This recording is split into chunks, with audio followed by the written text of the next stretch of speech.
ఈ రామ్ని వేసుకోరి పైకి పైన పెట్టేసారా అన్నాను దగ్గర బస్ బస్.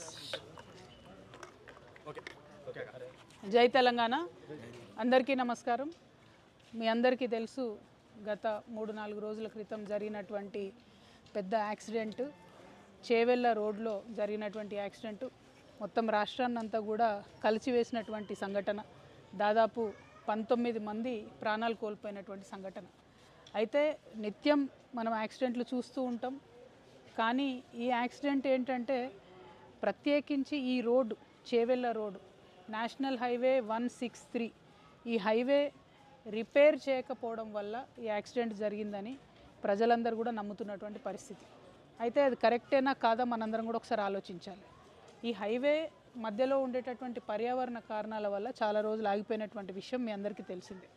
ఆ హైవే ఎక్స్పాండ్ చేసే లోపల ఈ ప్రభుత్వం వచ్చిన తర్వాత నేవల్ రాడార్ స్టేషన్ మంజూరు చేయడం జరిగింది. అంతకుముందు తెలంగాణ వచ్చిన 10 ఏళ్ళు కూడా మనం ఆ నేవల్ రాడార్ స్టేషన్కి పర్మిషన్ ఇవ్వలేదు. ఈ రేడార్ స్టేషన్కి పర్మిషన్ ఇచ్చిన ఒక పక్క, ఇంకొక పక్క వికారాబాద్ జిల్లా కేంద్రం అయింది. దాంతో ఈ చిన్న రోడ్డు మీద రాకపోకలన్నీ పెరిగినటువంటి మాట మీ అందరికీ తెలిసిందే. ప్రత్యేకించి ఈ రేడార్ స్టేషన్ శాంక్షన్ అయినాక మరి పెద్ద ఎత్తున చాలా పెద్ద లోడ్ ఉన్నటువంటి బండ్లు ఈ రోడ్డు మీద ప్రయాణం చేయడం, దాంతో ఒక పక్క రోడ్ అంతా కూడా కుంగింది. ఇప్పుడు ఇక్కడ నుంచి మేము యాక్సిడెంట్ సైట్కి కూడా పోతాము. అక్కడ చూసినటువంటి వాళ్ళు, ఆ రోజు యాక్సిడెంట్ చూసినటువంటి వాళ్ళు, అధికారులు, నేషనల్ హైవే వాళ్ళు అందరూ ఒకటే చెప్తున్నారు, చిన్న రోడ్డు 2 దిక్కులు కుంగింది. సో టిప్పర్ వాడు మధ్యలోకే వచ్చిండు, బస్సు కూడా మధ్యలోకే వచ్చింది.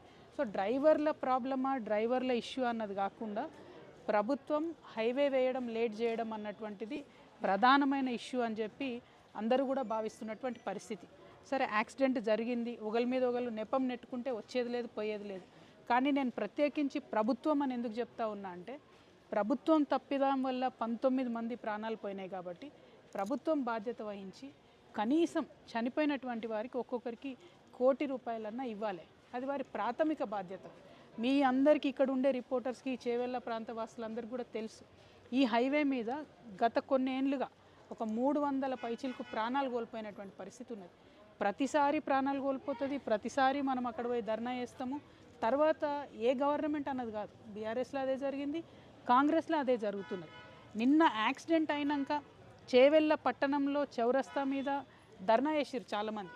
పోతే ఎంత ఘోరం అంటే 19 మంది ప్రాణాలు